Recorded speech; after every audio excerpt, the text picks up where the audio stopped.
Hi, boys and girls. It's Miss Anita. Tomorrow is Earth Day, and we want to read a book about the earth that God gave us to enjoy and to keep nice and clean and to share with everybody. So I'm going to read a book called For Everyone to Share by Jillian Lobel and Daniel Haworth. I thought I'd read it outside since it's going to be Earth Day. I thought we'd read it outside under a tree. Little Mouse was fast asleep in his soft, cozy nest. It was so warm, snuggled next to his mother and his 6 brothers and sisters.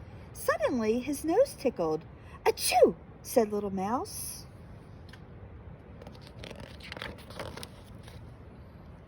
He did a big stretch from his tiny pink nose to his long tail. Little Mouse scrambled out of his nest. All around him it was dark and dim. But far away, he saw something different, something that made his eyes water for a moment. What was it? Little Mouse pattered along a leafy tunnel. Strange smells tickled his nose. His whiskers quivered with excitement. I wonder what it was. And suddenly, he was there in the big brightness. Curious, he tiptoed into the daylight.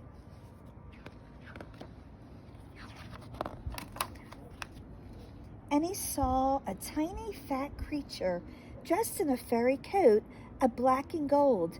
He buzzed loudly in Little Mouse's ears. "Who are you?" cried Little Mouse. "Please tell me your name."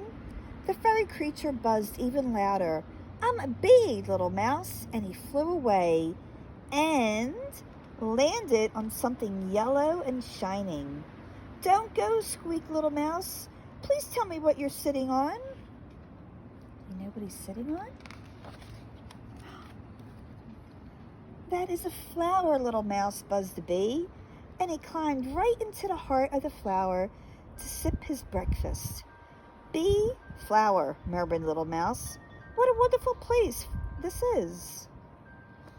Little Mouse felt something soft and lovely on his back, and he lifted his eyes. Far, far above him was a glowing ring of light. It shone on his ears and toes and warmed them. "Please tell me, Buzzy Bee, who is that?" Little Mouse pointed high into the sky. "That's the sun, Little Mouse, the blessed sun, and she lives in a bright blue sky." "Bee, flower, sun, and bright blue sky," murmured Little Mouse. "And what is that, Buzzy Bee? Please tell me." But Buzzy Bee had buzzed away. Just then, something floated past Little Mouse's nose and landed right next to him. She was as blue as the sky and lighter than the air. "Oh, little sky," he gasped.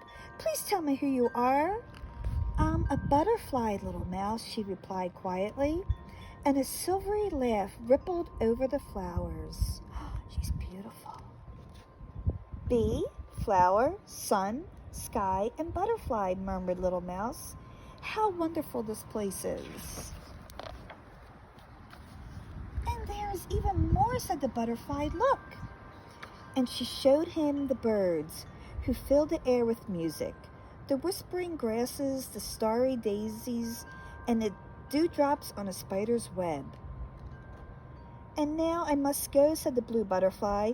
"Goodbye, Little Mouse," and up and away she fluttered. Little Mouse trembled with excitement. "I will go home and tell everyone what I've seen." Ooh. But Mommy Mouse was already looking for him. "Mommy, Mommy," called Little Mouse joyfully.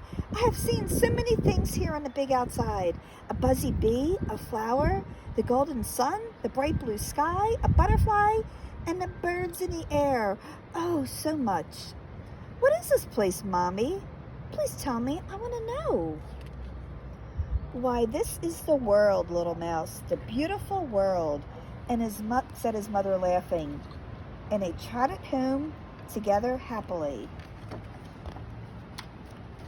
"The world," murmured Little Mouse as he snuggled into his mother's arms. "The big, beautiful world. But who is it for, Mommy? Is it a world for us?"